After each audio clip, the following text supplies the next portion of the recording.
Assalamualaikum warahmatullahi wabarakatuh. Salam sejahtera buat semuanya.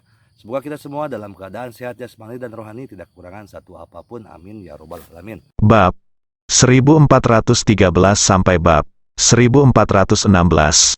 Jika dia tidak bisa bergabung dengan keluarga Cao dan akhirnya dikhianati dan dipisahkan dari kerabatnya, dan dia meninggalkan keluarga Nangong, dia mungkin akan dibacok sampai mati oleh musuh yang dia provokasi di masa lalu dalam waktu kurang dari setengah hari. Jadi, tidak peduli apa hari ini, dia akan mencoba yang terbaik untuk mendapatkan aset yang cukup untuk kembali ke keluarga Cao dalam kejayaan. Dan biarpun dia kembali, dia masih bisa menjadi master di keluarga Cao. Otaknya bekerja dengan cepat. Melihat Nangong Suo dan yang lainnya tetap diam, Cao Xiaofei terus mengancam, "Paman, jika kamu tidak setuju dengan apa yang baru saja saya katakan, berikan saya 1/4 dari aset keluarga dan ungkapkan kontak saya dengan web gelap. Keluar? Haha, jangan salahkan aku karena tidak memberitahumu sebelumnya. Jika sesuatu terjadi padaku, kamu akan mati juga." Mata Nangong Suo melebar dan dia bertanya dengan marah, "Cao Xiaofei, apa maksudmu dengan ini? Mengapa kita akan mati?" Li Fugui telah memahami pikiran Cao Xiaofei saat ini. Dia berpura-pura penasaran dan bertanya pada Nangong Suo dan yang lainnya, "Pak Tua, sepertinya mereka masih ada hubungannya dengan keluargamu. Dengarkan nada bicara mereka. Jika kamu tidak setuju, semua orang akan mati." Gigi, faktanya, dia juga tahu kenapa Cao Xiaofei mengatakan hal seperti itu. Hanya untuk saat ini, mereka tidak bisa bertanya secara langsung. Bagaimanapun, Li Fugui sudah mendiskusikannya dengan mereka sebelumnya. Agar dapat berdiri di atas landasan moral yang tinggi, keluarga Cao tidak akan mampu mengambil pengaruh apapun dalam masalah ini. Cara terbaik saat ini adalah membiarkan Cao Xiaofei menceritakan alasannya sendiri. Berpikir seperti ini, Nangong Suo berkata dengan dingin, "Apa yang dapat kami, keluarga Nangong, lakukan untuk menahan kami? Kamu berisik sekali. Apakah kamu pikir kami semua takut?" Li Fugui menyeringai dan berkata, "Bibi, apakah kamu mendengar itu? Orang-orang mengatakan bahwa mereka tidak takut." Cao Xiaofei hampir dibutakan oleh kemarahan saat ini. Setelah Li Fugui selesai berbicara, dia berkata tanpa ragu-ragu, "Saya tahu mereka tidak takut. Izinkan saya bertanya sekarang. Apakah Anda sudah pulih dari ketidaknyamanan fisik Anda?" Begitu dia selesai berbicara, Nangong Liang tiba-tiba berdiri, menepukkan tangannya ke meja, dan terbatuk-batuk sebelum berbicara. Ketika dia akhirnya berhenti, dia menatap Cao Xiaofei dan bertanya, "Cao Xiaofei, kamu jalang busuk, apa maksudmu dengan ini?" Ekspresi bangga melintas di wajah Cao Xiaofei, dan dia berkata sambil setengah tersenyum, "Apa yang kamu lakukan? Maksudku, ayahku yang baik, apakah kamu masih tidak mengerti maksudku? Setelah memakan pil King Fei yang khusus disiapkan oleh keluarga Cao kita selama bertahun-tahun, apakah kamu tidak pernah curiga?" Li Fugui tidak menunggu yang lain. "Buka mulutmu." Menatap Cao Xiaofei, dia bertanya, "Cao Xiaofei, jadi semua gejala yang saya sebutkan sebelumnya benar?" Setelah Cao Xiaofei melihat ekspresi gelisah di wajah semua orang, dia akhirnya merasa lega. Dia diam-diam berpikir bahwa rencananya akhirnya akan berhasil suatu hari nanti. Selain bahagia, Cao Xiaofei mengangguk dan berkata, "Tentu saja, saya tidak berharap Anda dapat melihat tanda-tanda bahwa semua orang ini diracuni secara sekilas, keluarga lebih penting, atau 1/4 harta." Karena alasan ini, Nangong Zicheng akhirnya melihat wajah asli Cao Xiaofei. Dia tidak bisa menahan diri untuk tidak bergegas ke depan, dan hendak meraih leher Cao Xiaofei ketika Nangong Suo tiba-tiba berteriak keras, "Zicheng, berhenti, Nangong!" Zicheng berteriak dengan marah, "Paman, ular dan kalajengking seperti apa, wanita seperti apa yang kita pelihara untuknya? Jangan khawatir, aku akan mencekiknya sampai mati dengan tanganku sendiri sekarang."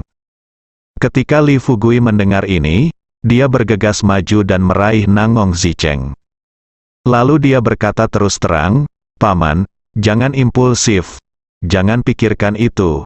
Bisakah dia menangani masalah ini sendirian?" Katanya, Li Fugui tanpa sadar menatap Cao Xiaozeng di sebelahnya. Nangong Zicheng melihat mata Li Fugui. Dia segera sadar. Li Fugui berbalik dan menatap Cao Xiaofei, mengucapkan kata demi kata, "Cao Xiaofei, aku benar-benar tidak menyangka kamu akan melakukan hal gila seperti itu. Katakan padaku, karena kamu telah diracuni, kamu harus memiliki penawarnya di tanganmu." Tangan. Cao Xiaozeng duduk di tempatnya, wajahnya pucat. Sejujurnya, dia juga berjudi sekarang. Jika saya memenangkan taruhan ini, saya dapat sepenuhnya mengendalikan keluarga Nangong. Sejak saat itu, tidak butuh waktu lama bagi keluarga Cao untuk sepenuhnya mengambil alih keluarga Nangong sebagai milik mereka.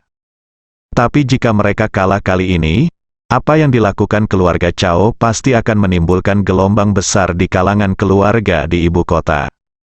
Jika dia berdiri sekarang dan menyangkal masalah ini, begitu Cao Xiaofei mendapatkan aset dan mengambil kendali atas keluarga Nangong, berdasarkan pemahamannya tentang saudara perempuannya akan memutuskan semua hubungan dengan keluarga Cao. Meski persahabatan mereka tidak putus, mustahil bagi mereka berdua untuk menjalin interaksi yang bermanfaat di masa depan. Jadi, ketika Cao Xiaofei mengkonfrontasi pemerintah setempat, Cao Xiaozeng memilih untuk berpura-pura bodoh. Dia ingin menilai situasi dan menunggu kesempatan. Cao Xiaofei ingin kakak laki-lakinya berdiri dan mengatakan sesuatu untuknya sekarang. Tapi setiap kali dia melihat ke arah kakak laki-lakinya, Cao Xiaozeng pura-pura tidak melihatnya dan menutup mata. Karena putus asa, Cao Xiaofei mencibir dan berkata, "Penawarnya, kan? Haha. Tanyakan pada kakak tertuaku." Saat dia mengatakan ini, Cao Xiaofei berpikir, "Demi apa yang aku katakan, itu tergantung padamu apakah kamu peduli atau tidak." Cao Xiaozeng langsung merasakan darah hitam di hatinya. Ada juga sedikit niat membunuh di matanya. Melihat Cao Xiaofei, dia tidak bisa menahan diri untuk tidak bertanya, "Xiaofei, apa yang kamu bicarakan?" Cao Xiaofei mencibir dan berkata, "Saudaraku, apakah kamu masih tidak tahu apa yang aku katakan? Haha, sekarang aku memiliki kendali atas situasinya, dan mereka Nangong jika anggota keluarga ingin bertahan hidup, mereka harus mendengarkan kami sekarang." Setelah mengatakan itu, Cao Xiaofei bertanya lagi kepada Nangong Suo, "Paman, apakah kamu sudah memikirkan 1/4 dari hartamu? Atau berapa banyak lagi haruskah aku memberikannya padamu sekarang? Dalam beberapa menit, kamu dan ayahku akan mendiskusikannya dengan hati-hati." Sebelum Nangong Suo dapat berbicara, Li Fugui memandang Cao Xiaozeng dan bertanya dengan dingin, "Paman, tampaknya keluarga Caomu meracuni keluarga Nangong. Itu benar, sudah?" Meskipun Cao Xiaozeng bingung, dia tahu bahwa dia, perwakilan keluarga Cao, tidak bisa mengakui masalah ini dalam keadaan seperti itu. Setelah Anda mengakuinya, itu akan menjadi perang total dengan keluarga Nangong. Kuncinya adalah, saat itu, keluarga Nangong akan mudah menghubungi pasukan manapun di ibu kota. Sebagai keluarga dengan 2 orang tua, demi mendapatkan aset keluarga Nangong, keluarga Cao justru meminta adiknya untuk meracuni ayah mertua dan seluruh keluarga. Jika hal ini terjadi, mereka akan bisa mendapatkan 1/4 dari aset keluarga Nangong. Tidak akan lama lagi keluarga lain akan mencoba yang terbaik untuk mengambilnya. Tapi sekarang, jika Cao Xiaofei tidak terlibat dalam keluarga Cao, sebaliknya, dia mengambil inisiatif untuk menangani masalah tersebut. Ternyata ada hal lain, dapatkan aset, kendalikan sepenuhnya keluarga Nangong, dan kemudian secara bertahap masukkan keluarga Nangong ke dalam saku Anda selangkah demi selangkah. Bahkan jika keluarga lain ingin berdiri tegak dan menuduh mereka, mereka tidak akan punya peluang. Sayangnya, gadis itu tidak mengharapkan hal ini saat ini. Setelah Li Fugui memahami pikiran Cao Xiaozeng, dia mengambil langkah ke depan dan menambahkan bahan bakar ke apinya. Dia tersenyum pada Cao Xiaofei dan berkata, "Sepertinya keluargamu juga tidak mengetahui hal ini. Haha, selain itu, aku tahu kamu yang sebenarnya, karena aku sudah melihat fakta bahwa kamu meracuni semua orang. Bagaimana aku bisa memberimu kesempatan untuk mengancam semua orang? Sejak tadi malam, aku sudah memberikan resep kepada semua orang di keluargaku. Jika tidak ada terjadi kesalahan, semua orang di keluargaku akan siap sekarang. Ambil penawarnya." Dia selesai. Li Fugui memandang Cao Xiaozeng dan berkata-kata demi kata, "Paman, kamu bukan gadis yang sederhana. Haha, kamu sebenarnya bisa meracuni ayah mertuamu dan keluarganya. Jika ini menyebar, wajah keluarga Caomu akan hancur. Tidak ada tempat untuk meletakkannya." Setelah Li Fugui selesai berbicara, Cao Xiaofei berteriak tak percaya, "Tidak mungkin. Ini tidak mungkin. Keluarga Cao kami secara khusus menyiapkan racunnya. Bagaimana kamu bisa mendapatkan penawarnya?" Li Fugui menambahkan penghinaan pada lukanya, dan terus tersenyum pada Cao Xiaozeng. "Paman, dengar, ini semua sekarang." Dia terus mengatakan bahwa keluarga Cao mulah yang melakukannya. Dari sudut pandang ini, mungkin masalah ini benar-benar ada hubungannya dengan keluarga Caomu. Cao Xiaozeng panik. Dia melihat ekspresi gembira di wajah Cao Xiaofei dan tahu di dalam hatinya bahwa jika saudara perempuannya dibiarkan terus berbicara, keluarga Cao mungkin akan benar-benar terpaku pada pilar rasa malu. Pikirkan ini, Cao Xiaozeng tidak menunggu Cao Xiaofei menjelaskan lagi. Dia tiba-tiba berdiri, bergegas dan meraih kerah Cao Xiaofei. Tanpa berpikir panjang, dia meninju mulut Cao Xiaofei dengan keras.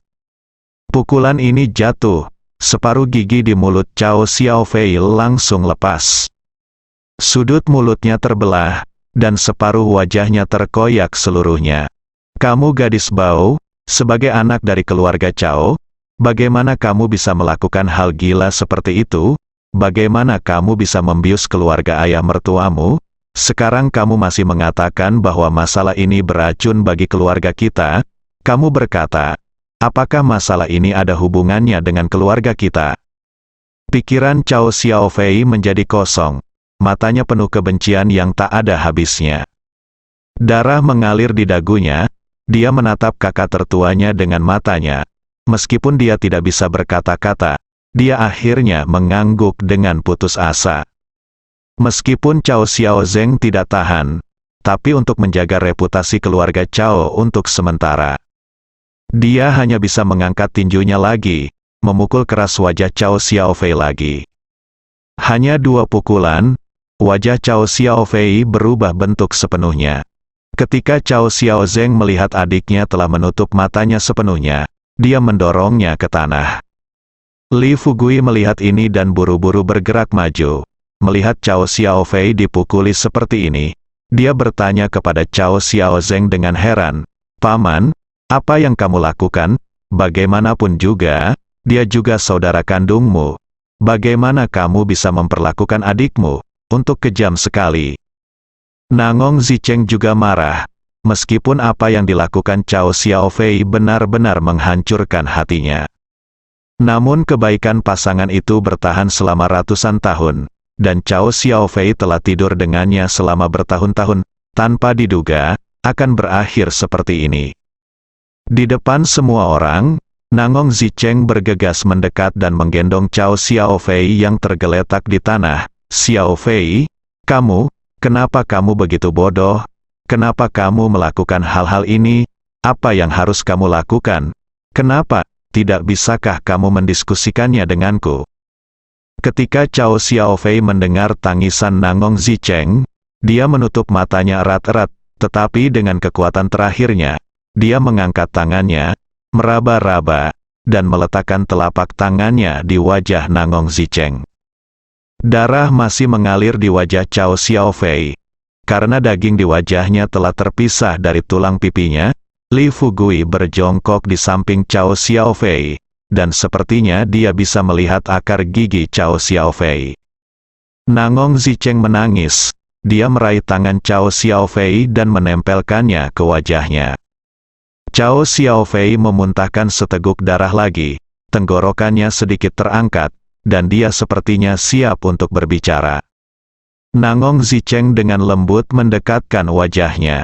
Pada akhirnya, Cao Xiaofei tidak mengucapkan sepatah kata pun yang salah. Sebaliknya, dia melepaskan tangannya dari tangan Nangong Zicheng, meraba-raba, dan menulis kata cinta di tanah dengan jari-jarinya yang berdarah. Setelah melihat kata ini, Xiao Chan sudah menangis. Nangong Suo, Nangong Liang dan yang lainnya tidak tahan melihat langsung ke arahnya dan menoleh. Cao Xiaozeng menarik napas dalam-dalam saat ini dan berkata kepada Li Fugui, Nangong Suo dan yang lainnya, Paman, saudara perempuanku telah membayar harga dengan nyawanya untuk masalah ini, dan keluarga Cao kami benar-benar tidak tahu tentang obat itu. Semua dari ini adalah dia melakukannya sendiri. Selain itu, di depan semua orang, saya sekarang mengumumkan bahwa tidak ada Cao Xiaofei di keluarga Cao kami. Setelah saya kembali, saya akan menghapusnya sepenuhnya dari silsilah keluarga Cao. Ketika Cao Xiaozeng tidak berperasaan setelah mengatakan ini, Cao Xiaofei, yang dipeluk oleh Nangong Zicheng, tiba-tiba menghembuskan nafas terakhirnya dan duduk dari tanah. Meskipun dia tidak dapat berbicara, tenggorokannya mengeluarkan raungan terakhir, keluar di sini. Cahaya aneh muncul di mata Li Fugui. Dia memanfaatkan situasi ini dan meraih pergelangan tangan Cao Xiaofei. Dia buru-buru berkata kepada Cao Xiaozeng, Paman, oke. Mari kita lupakan masalah ini. Jangan khawatir, aku tidak akan mengejar kesalahan keluarga Cao-mu lagi. Bibiku sudah seperti ini. Bahkan jika dia dibiarkan mati, biarkan saja. Dia mati. Dia harus mati dengan pikiran tenang. Li Fugui baru saja selesai berbicara. Cao Xiaofei langsung kehilangan kesadaran dan langsung jatuh ke pelukan Nangong Zicheng.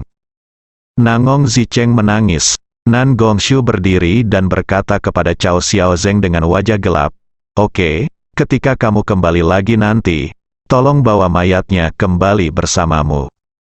Cao Xiaozeng melambaikan tangannya dengan tergesa-gesa dan berkata, Paman, aku baru saja mengatakan bahwa Cao kita keluarga, belum pernah ada ahli waris seperti itu. Tubuh ini masih di sini bersamamu, dan kamu dapat melakukannya sesuai keinginanmu. Aku memberanikan diri untuk datang ke sini hari ini. Maaf mengganggumu, aku akan pergi dulu. Tinggalkan kata-kata ini. Cao Xiaozeng dengan cepat berbalik dan pergi. Ketiga pelayan keluarga Cao juga berdiri dan saling mendukung lalu berjalan keluar pintu. Ekspresi sedih muncul di wajah Nangong Suo, dan setelah menghela nafas pelan, dia berbisik kepada Nangong Liang, kakak kedua, tolong bujuk Zicheng, sayang, dia. Baru saja selesai berbicara, Li Fugui segera datang ke arah Nangong Suo dan membisikkan beberapa patah kata kepada Nangong Suo. Setelah Nangong Suo mendengarkan, pertama matanya berbinar. Segera setelah itu, dia tiba-tiba berteriak kepada semua orang yang hadir, keluar, semuanya, Zicheng, kalian tetap di sini dan Tuan Li akan membuang mayatnya. Nangong Zicheng menyeka air matanya, mengangkat kepalanya dan bertanya pada Nangong Suo. Paman, Xiao Fei selalu melakukan banyak kesalahan, tapi dia sudah mati sekarang. Bisakah dia dimakamkan di kuburan leluhur keluarga Nangong kita? Nangong Zicheng menghela nafas, dia menarik napas dan berkata, baiklah, demi cintamu yang dalam pada Xiao Fei, aku setuju dengan masalah ini. Tapi kamu harus ingat bahwa kematian Xiao Fei tidak dapat diketahui orang luar untuk saat ini. Jika orang lain tidak punya apa-apa untuk lakukan, silakan saja dan keluar. Li Fugui memandang Xiao Chan dan yang lainnya saat ini, dan berkata terus terang kepada Suetu, Suetu, ajak Luo Wei untuk melakukan urusanmu dulu, dan ikuti apa yang aku katakan sebelumnya. lanjutkan ke tunggu kabarku di ibu kota. Xiao Chan, pergilah keluar dan tunggu aku sebentar. Aku masih punya beberapa hal untuk dibicarakan dengan Paman Zicheng. Setelah Li Fugui membawa orang-orang yang dibawanya, Nangong Liang juga membawa Nangong Tang dan anggota keluarga Nangong lainnya, anggota dan pelayan keluar. Segera, di seluruh halaman, hanya tersisa Nangong Suo, Li Fugui, Nangong Zicheng dan Cao Xiaofei. Li Fugui datang ke sisi Nangong Zicheng lagi dan berkata dengan santai, "Paman, berhentilah memeluknya sekarang. Jika kamu ingin memeluknya, kamu bisa melakukannya nanti. Sekarang angkat dia dan pergi ke kamar sebelah." Nangong Zicheng sedang berpikir. Nangong Suo bertanya pada Li Fugui dengan sedikit keraguan, "Tuan Li, Anda, apa yang ingin Anda lakukan?" Sebelum Li Fugui dapat menjawab, Nangong Suo berkata, "Mengapa Anda menanyakan begitu banyak pertanyaan? Apa yang ingin Anda lakukan? Lakukan jika Tuan Li memintamu melakukannya. Lakukan saja. Cepatlah." Li Fugui tersenyum pahit pada Nangong Suo dan berkata, "Jangan banyak bicara. Kamu tahu apa yang aku butuhkan, kan?" Dengan cepat, "Saya tahu, saya masih memiliki jarum perak. Apa yang terjadi?" Li Fugui berkata dengan marah, "Apakah kamu tidak tahu? Kamu tidak tahu apa-apa. Temukan saya selembar kertas secepatnya." Nangong Suo tidak berani ragu sama sekali. Dia segera menemukan kertas dan pena seperti yang dikatakan Li Fugui. Setelah Li Fugui menuliskan semua barang yang dia butuhkan, dia dengan serius memberitahu Nangong Suo, "Temukan seseorang yang dapat Anda percayai untuk menangani hal-hal ini. Jika memang tidak ada orang yang dapat Anda percayai, biarkan Xiao Chan yang menanganinya. Cobalah untuk menyelesaikannya dalam waktu 20 menit. Satukan semuanya dan bawa ke kamar sebelah." Nangong Suo bersumpah, "Oke, jangan khawatir, saya akan segera mencarinya." Li Fugui mengangguk, dan sambil berjalan keluar pintu, dia berdiri di sana Nangong Zicheng, yang dalam keadaan linglung, berkata, "Paman, mengapa kamu masih di sini? Bisakah kamu cepat, biar ku beritahu? Jika kamu merawatnya sesegera mungkin, istrimu setidaknya bisa mendapatkan kembali masa lalunya. Penampilan, tetapi jika Anda menunggu, setelah beberapa saat, bahkan jika saya menyelamatkannya, akan ada bekas luka di wajahnya." Nangong Zicheng baru saja sadar kembali. Dia segera menjemput Cao Xiaofei. Sambil mengikuti Li Fugui ke kamar sebelah, dia dengan cepat bertanya kepada Li Fugui, "Tuan Li, bisakah dia diselamatkan? Dia mungkin telah dibawa pergi oleh penguasa neraka sekarang."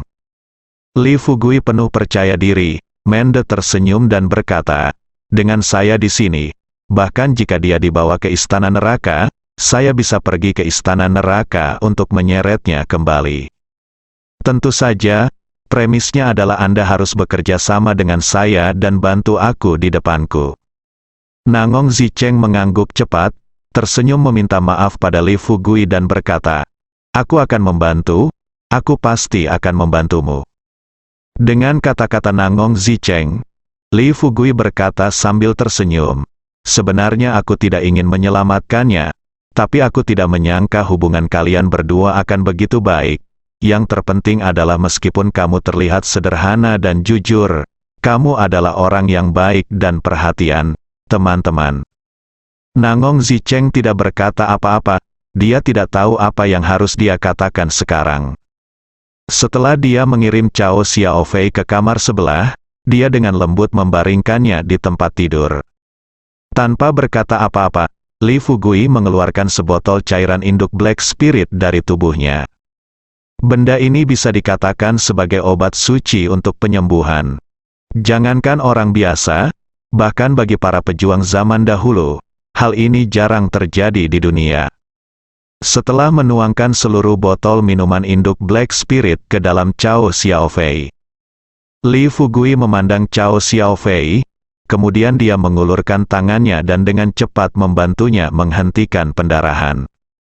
Kemudian dia membantunya berdiri, dan kemudian mengedarkan vitalitas di tubuhnya untuk membantunya tetap hidup secara paksa. Kurang dari 10 menit, Nangong Suo secara pribadi mengambil barang-barang yang ingin digunakan Li Fugui dan masuk. Begitu dia meletakkan barang-barang itu di samping tempat tidur, Li Fugui berkata terus terang kepada Nangong Suo, "Pergi dan rebus obatnya. Sup obatnya harus dimasak dan diantar dalam 40 menit." Nangong Suo mengangguk seolah sedang menumbuk bawang putih. Sebelumnya pergi, dia tidak bisa menahan diri. Dia dengan ragu-ragu bertanya kepada Li Fugui, "Fugui, apakah kamu yakin ini bisa disembuhkan?" Li Fugui menyeringai dan berkata, "Lihat apa yang kamu katakan, kamu bahkan tidak melihat siapa yang merawatnya. Haha, jika aku mengambil tindakan, dia akan 100% yakin sembuh. Hanya saja setelah dia pulih, kamu harus memikirkan bagaimana cara bergaul dengannya di masa depan." Mau tidak mau menghela nafas dan berkata, "Oh, bagaimana cara bergaul dengannya? Saya hanya bisa berharap dia mati. Setelah melarikan diri, saya bisa hidup damai di rumah." Li Fugui tidak mengungkapkan banyak pendapat. Sebaliknya, dia berkonsentrasi untuk merawat Cao Xiaofei. 1 jam penuh kemudian, Cao Xiaofei akhirnya pulih. Meski luka di wajahnya belum sembuh, namun nyawanya selamat. Li Fugui menyerahkan sup obat dingin itu kepada Cao Xiaofei dan berkata terus terang, "Minumlah sup obatnya dulu. Setelah kamu selesai, kebetulan saya punya plester di sini yang dirancang khusus untuk menghilangkan bekas luka dan mempercepat penyembuhan luka. Saya akan menunggumu untuk mengaplikasikannya di wajah Anda. Anda juga dapat berbicara secara sederhana." Setelah berjalan melewati neraka beberapa saat, Cao Xiaofei akhirnya melihat dengan jelas sisi buruk dunia. Sebelum terungkap, dia selalu merasa bahwa meskipun dia meninggal, dia harus dipukuli sampai mati oleh seseorang dari keluarga Nangong. Namun pada akhirnya, kakak tertuanya lah yang memukulinya hingga tewas. 2 tinju, hanya 2 kepalan, mengakhiri hidupnya. Coba pikirkan, seberapa besar kebencian yang harus ada. Saat dia putus asa, dia mengira dia akan diusir dan dimakan oleh anjing liar, tetapi orang yang akhirnya memeluknya ternyata adalah suaminya, yang telah dia anggap remeh sepanjang hidupnya. Saat dia dipeluk oleh Nangong Zicheng, setiap momen kebersamaan Cao Xiaofei dan Nangong Zicheng tiba-tiba terlintas di benak saya. Mulailah pada saat itu, Cao Xiaofei berpikir dalam hati bahwa jika dia bisa bersama dengan Nangong Zicheng di kehidupan selanjutnya, dia akan menghabiskan seluruh hidupnya untuk bersikap baik kepada Nangong Zicheng. Sekarang, dia diberi kesempatan hidup baru. Melihat sup obat yang diserahkan oleh Li Fugui, dan kemudian melihat ke arah Nangong Zicheng yang berdiri di sampingnya dengan air mata berlinang tetapi senyum bahagia di wajahnya, dia tidak bisa menahan diri untuk perlahan bangkit dari tempat tidur dan berlutut, tepat di depan Li Fugui. Di depan Fugui, "Tuan Li, terima kasih, saya benar-benar tidak tahu harus berkata apa sekarang." Li Fugui tersenyum dan berkata, "Orang yang ingin kamu ucapkan terima kasih adalah dirimu sendiri dan suamimu. Aku tidak menyangka setelah kamu dipukuli seperti ini, Paman Zicheng akan memelukmu terlepas dari segalanya. Terkadang aku berpikir, mungkin ini cinta." Cao Xiaofei memandang Nangong Zicheng. Li Fugui meletakkan mangkuk obat dan plester di sampingnya. Saat dia keluar, dia berkata kepada Cao Xiaofei, "Bibi, sebelum saya pergi, izinkan saya mengingatkan Anda bahwa saya mungkin akan menyerang keluarga Cao Anda selanjutnya. Haha, jika Anda ingin menghentikan saya, Anda dapat mengatakannya sekarang." Haha, jika tidak ada yang ingin kalian katakan, kalian berdua harus segera saling berpelukan, tapi kalian tidak bisa melakukan sesuatu yang luar biasa sekarang. Jangan berciuman, luka di wajah kalian belum sembuh sepenuhnya, dan gigi kalian belum tumbuh dewasa. Ini bukan saat yang tepat untuk berciuman. Nangong Zicheng terhibur dengan kata-kata Li Fugui dan mau tidak mau berkata, "Nak, bisakah kamu memiliki pelindung di mulutmu? Cao Xiaofei juga tersenyum sedikit malu-malu. Dia tersenyum. Tetapi dia berkata dengan serius kepada Li Fugui, "Saudara Li, tunggu sebentar." Li Fugui berhenti, memandang Cao Xiaofei dengan penuh minat dan bertanya, "Bibi, apakah kamu salah memanggilku? Aku lebih tua dari putramu, tidak jauh lebih tua." Cao Xiaofei melambaikan tangannya dan berkata, "Ya, kamu adalah dermawanku sekarang. Bahkan jika aku memanggilmu paman, itu masuk akal." Li Fugui tersenyum sedikit dan berkata, "Aku tidak bisa tahan ini, bagaimana aku bisa menjadi pamanmu? Ngomong-ngomong, jika ada yang ingin kamu katakan, katakan saja." Cao Xiaofei pindah ke sisi tempat tidur, meminum obat di mangkuk obat dalam satu tegukan, dan lalu berkata kepada Li Fugui sambil menunjuk ke kursi di sebelahnya dan berkata, "Kemarilah dan duduk dulu. Apakah kamu baru saja mengatakan bahwa kamu ingin berurusan dengan keluarga Cao?" Li Fugui mengangguk dan bertanya sambil setengah tersenyum, "Ada apa? Apakah Anda mencoba membujuk saya untuk tidak membiarkan saya berurusan dengan keluarga Cao? Apakah keluarga itu mengambil tindakan?" Cao Xiaofei menggelengkan kepalanya, senyuman di wajahnya perlahan menghilang, dan kemudian berkata dengan serius kepada Li Fugui, "Jika kamu ingin berurusan dengan keluarga Cao, kamu bisa pergi ke Cao Si dulu." Li Fugui bertanya dengan rasa ingin tahu, "Cao Si? Siapa Cao Si?" Pada saat ini, Nangong Zicheng berkata terus terang, "Cao Si dan Cao Yin adalah dua kakak laki-laki. Mereka memiliki hubungan yang sama dengan ayah dan pamanku.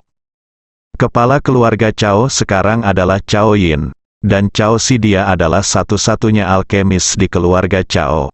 Pada saat yang sama, Cao Si adalah juga satu-satunya prajurit kuno dari keluarga Cao." Li Fugui sedikit mengernyit dan bertanya dengan sedikit rasa ingin tahu, "Menurut apa yang kamu katakan, Cao Si ini seharusnya lebih baik dari Cao Yin. Yang lebih hebat lagi, kenapa dia tidak berperan sebagai kepala keluarga, tapi biarkan Cao Yin menjadi kepala keluarga?" Cao Xiaofei tidak secara langsung menyebut Cao Yin sebagai ayahnya. Sebaliknya, dia memanggil namanya dan mengucapkan kata demi kata, "Pewaris kepala keluarga memang Cao Si. Tapi untuk bisa menjadi kepala keluarga, Cao Yin langsung meracuni Cao Si dan membutakan Cao Si. Pada saat yang sama, dia juga menangkap pasukan terakhir Cao Si. Istriku tercinta menggunakan ini sebagai ancaman untuk membuat Cao Si mundur dari perebutan kepala keluarga." Setelah Cao Yin menjadi kepala keluarga Cao, agar Cao Si dapat terus memurnikan obat untuk keluarga Cao, dia mengusulkan selama Cao Si mau mendengarkannya, maka dalam waktu 1 bulan, Cao Si dan istrinya dapat bertemu. Dan aku juga menjamin bahwa selama Cao Si mematuhi instruksi, dia tidak akan menyentuh kedua putra Cao Si, dan dia juga dapat membantu kedua saudara laki-lakinya mendapatkan istri, punya anak, memulai sebuah keluarga dan memulai karir. Sampai hari ini, kedua anakku sepupu masih lajang. Jadi, jika kamu ingin mengalahkan keluarga Cao, kamu bisa pergi ke Cao Si dulu. Jika Cao Si mau berdiri, kamu bisa gunakan pengaruh Cao Si untuk mengikis keluarga Cao secara bertahap.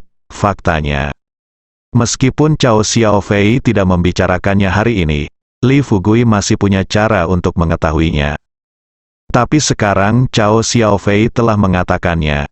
Li Fugui kemudian mengangguk dan berkata, "Baiklah, saya mengerti. Tapi saya lebih penasaran pada satu hal, yaitu Cao Si telah sepenuhnya dimanipulasi oleh Cao Yin. Bahkan jika dia ingin melawan, dapatkah dia melakukannya? Berapa banyak pendukung Cao keluarga punya? Qi Kuai Kuiji." Jika orang lain tidak mengetahui cerita di dalam keluarga Cao, tapi Cao Xiaofei mengetahui dengan baik situasi keluarga Cao. Untuk memungkinkan Li Fugui mengalahkan keluarga Cao sepenuhnya, Cao Xiaofei berkata dengan serius, "Saudara Li, kamu mungkin tidak tahu bahwa di keluarga Cao kita, alasan mengapa Cao Yin begitu agung dan mampu memimpin keluarga Cao bukan karena dia begitu kuat, tapi karena dia sangat baik dalam memanfaatkan orang. terutama miliknya sendiri, anak-anak. Saya memiliki total 3 saudara laki-laki dan perempuan. Anda juga bertemu Cao Xiaozeng hari ini. Dia adalah kakak laki-laki tertua saya. Selain itu, saya memiliki seorang adik perempuan bernama Cao Xiao.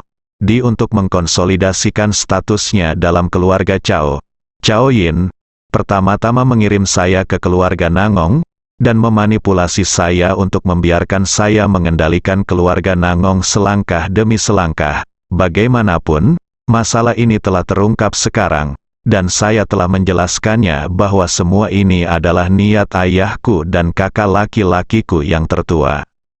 Adapun adikku Cao Xiao, sebelum dia menikah dengan keluarga Hu, dia sudah memiliki seseorang yang dia sukai, tetapi ayahku tidak peduli untuk membiarkan saudara perempuanku berkumpul dengan keluarga Hu yang sesat dan cacat itu. Dia bahkan menikahinya. Adikku dikurung dan dijadikan bisu. Orang lain tidak mengetahui hal-hal ini, tetapi aku mengetahuinya. Li Fugui tidak bisa menahan perasaan mati rasa setelah mendengar kata-kata ini. Diam-diam saya bertanya-tanya apakah ini binatang atau manusia. Bagaimana dia bisa melakukan hal yang begitu memilukan pada putrinya sendiri? Terkejut, Li Fugui bertanya ragu-ragu, "Bagaimana kabar adikmu sekarang?" Cao Xiaofei berkata dengan air mata berlinang. Tersedak, apa lagi yang bisa dia lakukan? Aku hanya berharap Cao Yin dan Cao Xiaozeng bisa segera mati. Mereka setelah kematian, saya tidak tahu apakah orang lain bisa lepas dari lautan penderitaan. Paling tidak, saudara perempuan saya mungkin masih bisa menjalani kehidupan manusia selama hidupnya. Li Fugui tidak tahu bagaimana membujuknya. Dia berjanji dengan lembut, "Jangan khawatir, saya akan mempertimbangkan lamaranmu." Dia menjatuhkan kata-katanya. Li Fugui berdiri dan berkata kepada Nangong Zicheng, "Paman Zicheng, jagalah Xiaofei dengan baik. Sebelum masalah keluarga Cao terselesaikan sepenuhnya, menurutku yang terbaik adalah kamu tidak memberitahu dunia luar bahwa istrimu masih hidup, siapapun." Setelah Li Fugui selesai berbicara, Nangong Zicheng berkata dengan sumpah, "Jangan khawatir, saya mengerti ini." Setelah menerima jawaban tegas dari Nangong Zicheng, Li Fugui berbalik dan pergi. Baru saja keluar dari halaman ini.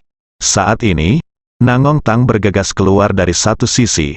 Bedanya dengan kemarin adalah hari ini ada senyum cerah di wajah Nangong Tang.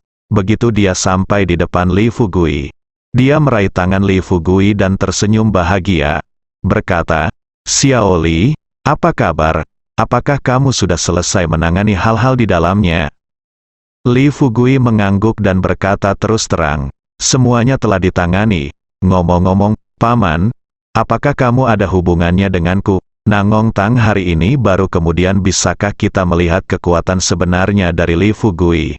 Berpikir bahwa putrinya dan Li Fugui sudah menjadi pacar, dan bahwa Li Fugui mengatakan di depan umum bahwa dia adalah menantunya. Nangong Tang tentu saja sangat gembira. Bersambung.